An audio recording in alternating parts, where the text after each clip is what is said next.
হিউস্টনে বাংলাদেশের বিপক্ষে টানা দ্বিতীয় ম্যাচ জিতে সিরিজ নিশ্চিত করেছে যুক্তরাষ্ট্র। অন্যদিকে যুক্তরাষ্ট্রের কাছে দ্বিতীয় ম্যাচে হেরে অনাকাঙ্ক্ষিত একটি রেকর্ড হয়ে গেছে টাইগারদের।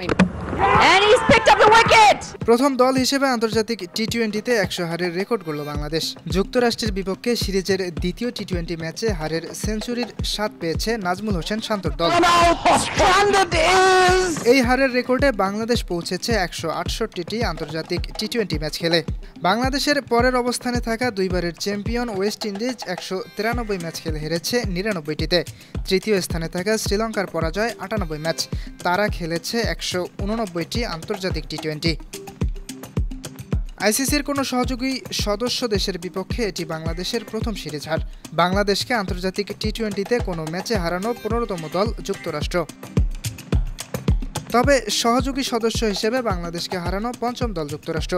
এর আগে আয়ারল্যান্ড, স্কটল্যান্ড, হংকং ও নেদারল্যান্ডসের বিপক্ষে হারের স্বাদ পেয়েছিল টাইগাররা। বাংলাদেশের বিপক্ষে সিরিজটি যুক্তরাষ্ট্রের ক্রিকেট ইতিহাসে মাত্র চতুর্থ দ্বিপক্ষীয় সিরিজ। গত মাসে কানাডাকে হারিয়ে প্রথম জয়ের মুখ দেখে দলটি। বাংলাদেশের বিপক্ষে টানা 2 ম্যাচ জয়ের আগে আইসিসির পূর্ণ সদস্য কোনো দলের বিপক্ষে যুক্তরাষ্ট্র মাত্র একটি ম্যাচই জিতেছিল। ইয়াসির আরাফাত সবুজ, 52 টিভি।